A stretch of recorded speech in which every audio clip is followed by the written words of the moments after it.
Assalamualaikum warahmatullahi wabarakatuh.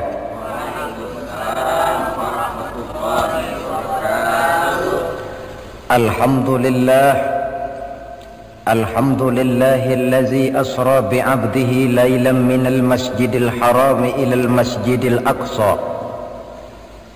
Wassalatu wassalamu ala sayyidina Muhammadin alladzi kanat hasanatuhu la tuhsa, wa ala alihi wa ashabihi ahli sidqi wat tuqa, amma ba'du. Saudara-saudara hadirin yang berbahagia, manusia ini hidup dalam 3 dimensi waktu: masa lalu, masa sekarang, dan masa yang akan datang. Masa lalu katanya adalah kenangan, masa sekarang adalah kenyataan, dan masa yang akan datang adalah harapan, impian, khayalan, atau cita-cita. Orang yang baik sesungguhnya adalah orang yang pandai mengambil pelajaran dari masa lalu untuk dapat menentukan sikap pada hari ini dan sekaligus merencanakan hari yang akan datang, sehingga hari ini harus lebih baik daripada kemarin, dan besok harus lebih baik daripada. Pemirsa media Nusantara di seantero Indonesia, dalam konteksnya dengan itulah Kiai Haji Zainuddin MZ menguraikan tentang makna dan hikmah Isra Mi'raj, sebuah peristiwa sejarah masa lampau yang terjadi di bulan Rajab, masih tetap relevan untuk dijadikan pelajaran dalam kehidupan kita saat ini. Subhanalladzi asra bi'abdihi laylan minal masjidil harami ilal masjidil aqsa alladzi barakna haulahu linuriyahu min ayatina innahu huwas samiul basir. Untuk memahami peristiwa Isra Mi'raj, mari kita simak uraian yang disampaikan Kiai Haji Zainuddin MZ. Pada pertemuan kali ini akan membicarakan tentang hikmah Isra dan Mi'raj, satu peristiwa masa lampau yang tetap tidak kehilangan relevansinya untuk kita jadikan pelajaran bagi kita yang hidup di penghujung abad ke-20 ini. Kalau kita perhatikan, hampir setiap bulan dalam Islam ini mempunyai nilai-nilai sejarah. Kalau kita bicara Muharram misalnya, kita diingatkan dengan peristiwa hijrah. Kita bicara Ramadan, diingatkan dengan peristiwa nuzulul Quran. Kita bicara bulan Zulhijjah, diingatkan dengan peristiwa kurban. Kita bicara bulan Syawal, diingatkan dengan Idul Fitri. Kita bicara bulan Rabiul Awal, diingatkan dengan Maulid Nabi. Dan kalau kita bicara bulan Rajab, kita diingatkan kepada peristiwa Isra dan Mi'raj. Sebagai yang kita maklum, Quran itu memang bukan kitab sejarah, tetapi Al-Quran banyak menceritakan peristiwa-peristiwa bersejarah. Dan kalau kita perhatikan gaya bahasa yang digunakan oleh Al-Quran di dalam menceritakan peristiwa-peristiwa bersejarah itu berbeda satu dengan lainnya. Istimewa sekali bahwa untuk menceritakan peristiwa Isra dan Mi'raj, Allah memulai ayatnya dengan menggunakan kalimat tasbih, seperti yang kita baca dalam surah Bani Israel ayat pertama. Subhanallazi asra bi'abdihi laylan minal masjidil harami ilal masjidil aqsa. Maha suci Allah yang telah menjalankan hambanya pada suatu malam dari Masjidil Haram di Makkah ke Masjidil Aqsa di Palestina. Mari kita coba dekati ayat ini per kalimat untuk memudahkan pengertian kita di dalam memahami peristiwa Isra dan Mi'raj ini. Ayat ini dimulai dengan kalimat subhanallazi. Dalam ilmu balaghah, kalimat semacam ini disebut dengan kalimat ijaz, yaitu kalimat yang redaksinya ringkas namun isinya padat. Di situ ada kata yang tersirat, yakni lafzul jalalah, sehingga asli kalimatnya subhanallahillazi, maha suci Allah, dan ini disebut dengan kalimat tasbih. Banyak peristiwa-peristiwa bersejarah yang diceritakan dalam Al-Quran, tetapi jarang yang diawali dengan kalimat tasbih. Al-Quran menceritakan bagaimana Allah menciptakan Nabi Adam, tidak dimulai dengan kalimat tasbih. Al-Quran menceritakan bagaimana Fir'aun dan bala tentaranya ditenggelamkan di Lautan Merah. Itu kejadian hebat, tidak dimulai dengan kalimat tasbih. Pun Al-Quran menceritakan bagaimana umatnya Nabi Saleh, umatnya Nabi Hud dan lain sebagainya yang ditelan gempa bumi, ditiup angin topan. Seluruhnya diceritakan dalam Al-Quran, tetapi tidak satu pun yang dimulai dengan kalimat tasbih. Istimewa untuk menceritakan Isra dan Mi'raj ini, Allah memulai ayatnya dengan kalimat tasbih. Subhanallazi, maha suci Allah, maha suci dari segala kelemahan, maha suci dari segala kekurangan, maha suci dari segala ketidakmampuan. Allah mempertaruhkan kesuciannya untuk menjamin kebenaran peristiwa Isra dan Mi'raj. Dan sebagai pertanda, Isra dan Mi'raj bukan sekedar peristiwa biasa, tetapi Isra dan Mi'raj adalah peristiwa yang amat sangat luar biasa, sampai Allah memulai ayatnya dengan menggunakan kalimat tasbih. Apa hikmah yang bisa kita ambil dari kalimat tasbih ini? Saudara, kita tahu di dalam agama kita ini kan ibadah macam-macam. Ada ibadah yang berat dan modalnya juga besar. Membangun masjid berat dan perlu biaya besar. Melaksanakan ibadah haji berat dan perlu biaya besar menurut umumnya ukuran ekonomi bangsa kita. Ini jenis ibadah yang berat dan perlu modal besar. Lalu ada pula ibadah itu yang berat tapi modalnya ringan, seperti puasa. Puasa itu kan berat, puasa itu bukan menahan lapar dan hausnya yang berat, tetapi esensi puasa itu sendiri, yakni kemampuan mengendalikan nafsu. Kita ini kan kalau sedang puasa, lapar sih tahan, tapi marah kadang-kadang nggak tahan. Haus tahan, tapi ngomongin orang kadang-kadang nggak tahan. Padahal di situ esensi puasa, kemampuan mengendalikan nafsu. Dia ibadah yang berat, tapi modalnya ringan. Modal paling penting niat. Sahur itu kan hukumnya sunnah muakkadah. Yang wajib itu niatnya. Ini jenis ibadah yang berat, tapi modalnya ringan. Lalu ada pula ibadah itu yang ringan, modalnya pun ringan. Agama menyebutnya dengan kalimatut thayyibah, ucapan-ucapan yang baik yang banyak diajarkan oleh agama kita. Bertemu teman, assalamualaikum, ibadah. Memulai pekerjaan, bismillahirrahmanirrahim, ibadah. Melihat sesuatu yang hebat, masya Allah. Melihat sesuatu yang luar biasa, subhanallah. Terkejut, astagfirullah. Mendapat nikmat, alhamdulillah. Terkena musibah, inna lillah wa inna ilaihi raji'un.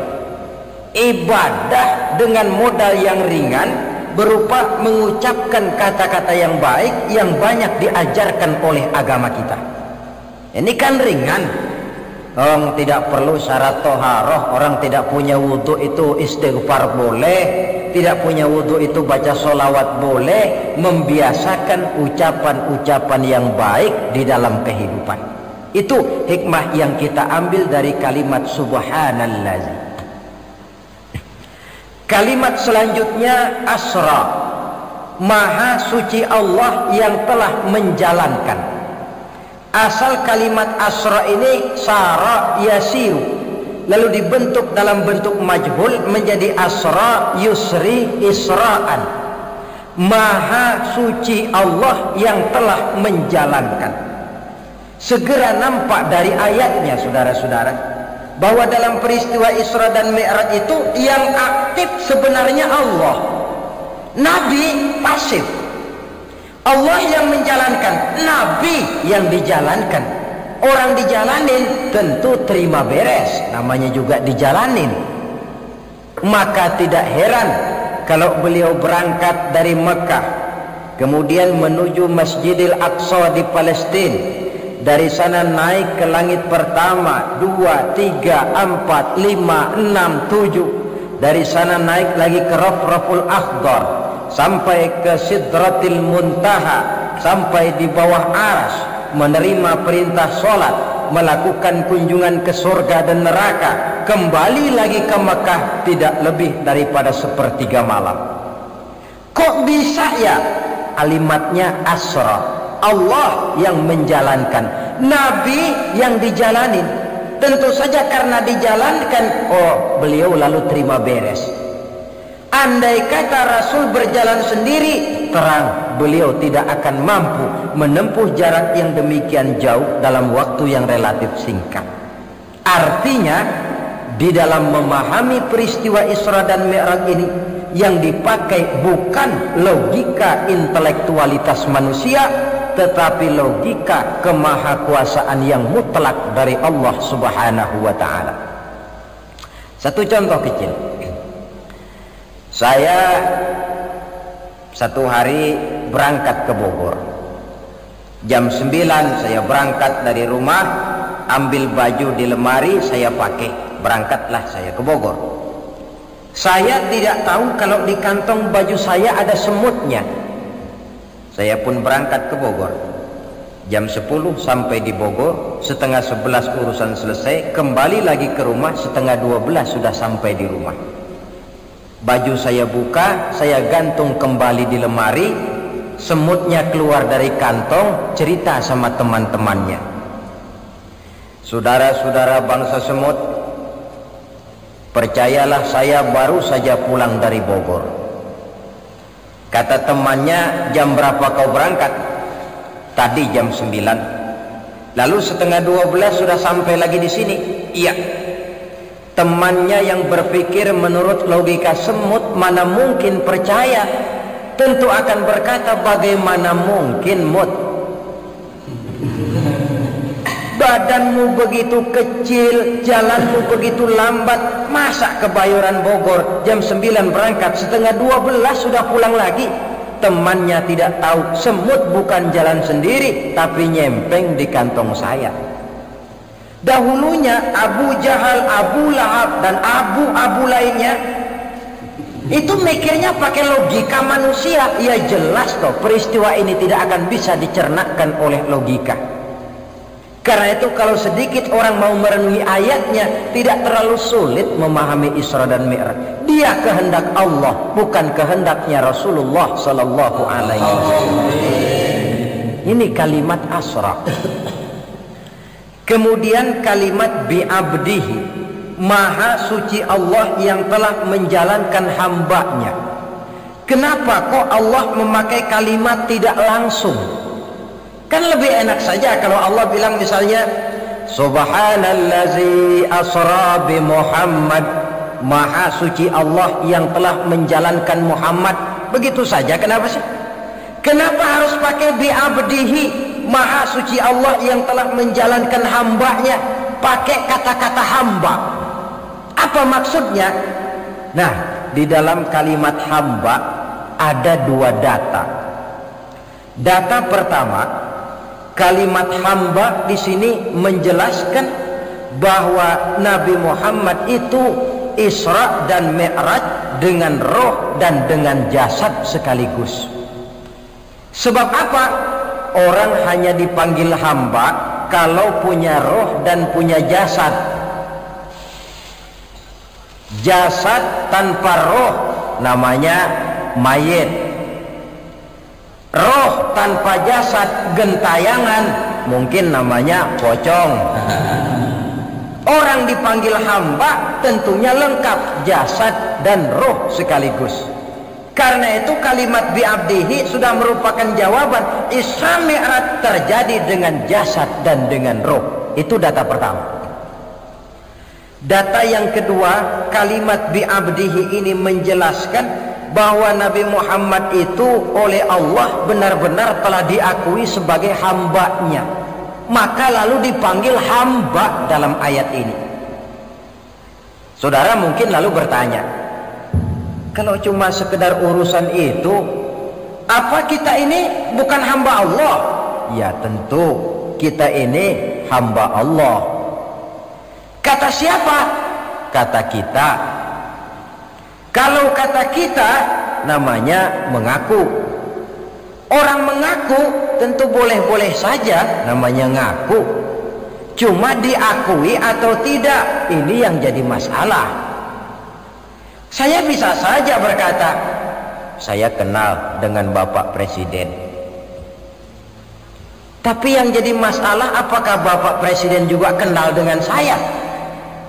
Dengan kata lain, kalau kata-kata hamba Allah keluar dari mulut manusia, nilainya murah. Kenapa murah? Sebab itu pengakuan. Tapi kalau keluar dari Allah sendiri, itu yang mahal. Maksudnya bagaimana? Berapa banyak manusia di dalam hidup ini mulutnya berkata saya hamba Allah, tapi perbuatannya membuktikan dia hamba dunia, hamba nafsu, budak jabatan, budak pangkat, budak harta. Tidak sesuai antara ucapan dengan perbuatannya. Dari kalimat bi'abdihi ini kita ambil hikmah. Sekali kita menjadi hamba Allah, jangan menghamba kepada yang selain Allah. Sebab syahadat yang kita ucapkan punya konsekuensi. Asyhadu an la ilaha illallah, saya bersaksi tidak ada Tuhan melainkan Allah. Maka itu berarti saya tidak akan menyembah kecuali hanya kepada Allah. Saya tidak akan pernah takut kecuali hanya kepada Allah. Saya tidak akan pernah minta tolong kecuali hanya kepada Allah.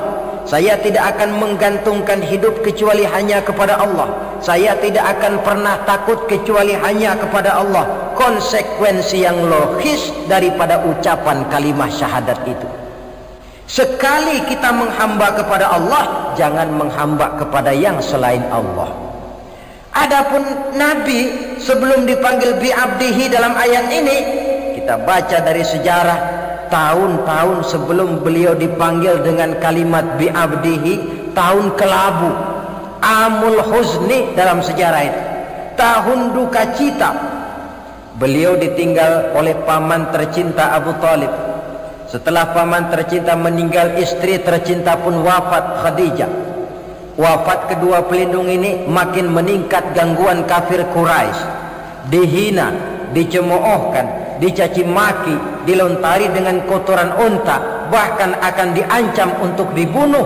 Lulus menghadapi semua itu, Allah panggil beliau bi'abdihi. Seolah-olah Allah mengatakan Muhammad itu betul-betul hambaku, tidak bergeser nilai kehambaannya apapun yang menimpa dia.